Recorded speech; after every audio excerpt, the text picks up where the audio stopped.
You'll notice that the sweater I'm wearing no longer has a hole in it like it did in the last episode, but actually it's the same sweater with the same hole, but I'm wearing a black t-shirt.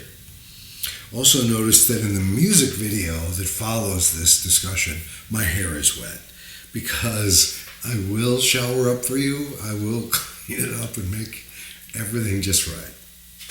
So thank you. Today, we'll discuss Laszlo. No, not that Laszlo. Laszlo Krasznahorkai and Widows. And we'll discuss Samuel Beckett, the unpredictable and very limited nature of our wise utterances, like there are like this many in a lifetime, and almost everything we say is inconsequential, as you know. Including, of course, what I'm saying right now. But we start with Andrei Konchalovsky and his 52-second film from Sarah Moon's film, Lumiere and Company.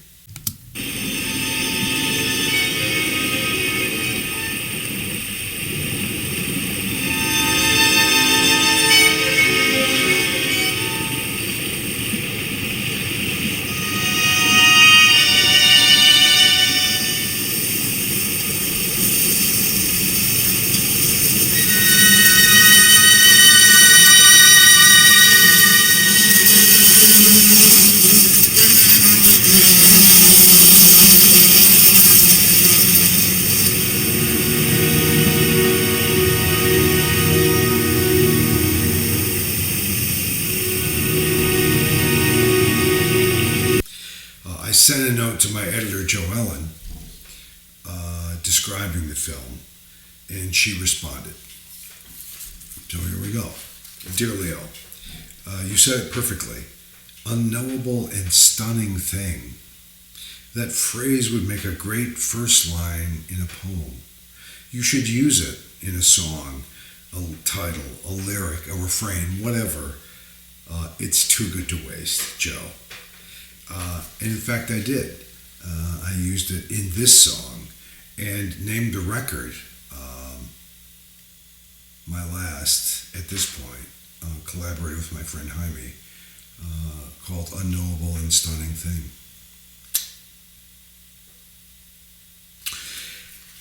In the House of the Widow started with the music. It's a simple chord progression and rhythm, and it remained intact since the first night. Some of the first round of lyrics survived. This is not unusual. Often portions of what immediately comes to me survive. That's not unusual. But what is to remain is sort of a mystical thing. I don't quite know from the beginning what will be in the final draft. It's mystical to me anyway. My friend Taylor, hi Taylor, started a publication, Music and Literature, which is fantastic. One of the volumes has a speech by the writer Laszlo, no, not that Laszlo Krasznahorkai. And he says that there is a European saying, in the house of the widow whose husband has just been hanged, it is bad form to mention rope. But then in this speech he goes on to argue that perhaps rope is the only thing that we should be talking about in the house of a widow whose husband has just been hanged. At this time I considered, I used to think of myself as the only surviving male in my family. But perhaps a better way to think of it, a more accurate way, is to consider that every single woman in my family, that their husbands are gone. It's their story, not my story.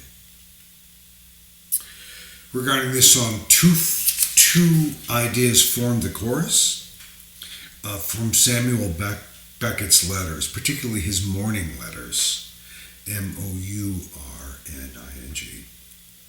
There's one to Barbara Bray on the death of her husband. All I could say, he wrote to Barbara, who was his secretary, and much more and much better you will have said to yourself long ago. And finally, I was thinking of an old song by the Shins, but I was thinking that utterances of wisdom that come out of our mouths are one. They're limited. We don't have an endless font of wisdom. Two, we don't really control when they come out. We want to say the wisest, most profound things at the right moment, but it might be when we get a cup of coffee with our barista in the morning, who knows.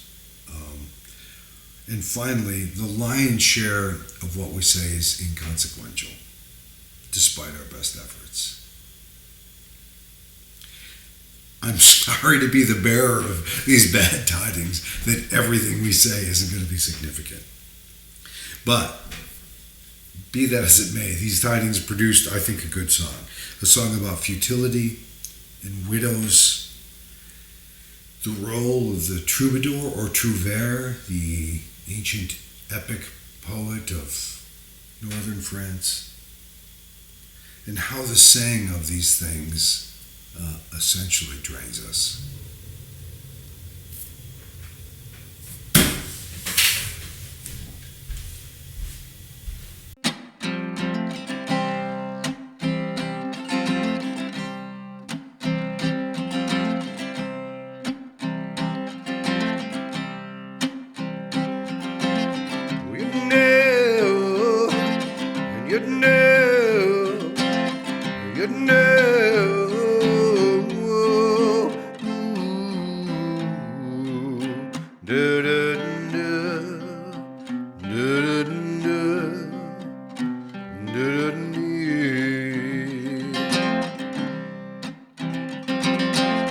In the house of the widow, nothing is spoken. In the house of the widow, everything is rope. Every single thing is rope. And every handful of human, it's a handful of dust. All the dust that's around her, it was once a man. Oh, it was once a man. All I could say and more, you will have said before. What little was in me, I already lost. It fell out of my mouth. All I could say and more, you will have said before. What little was in me, I already lost. It fell out of my mouth. Yes, it fell out of my mouth.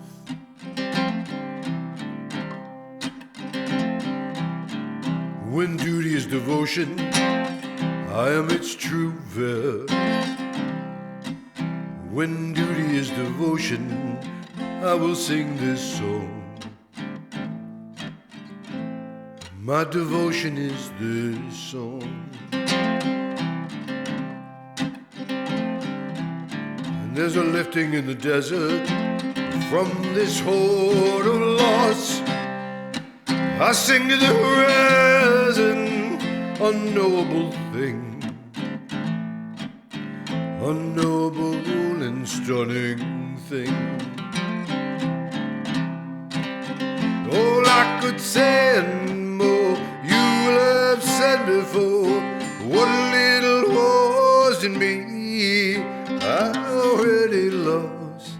It fell out of my mouth. All I could say more, you will have said before.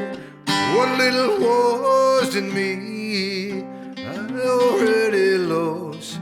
It fell out of my mouth.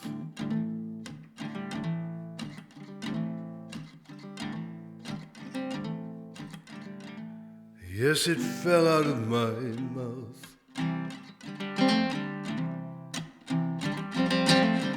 You know, you know, you know.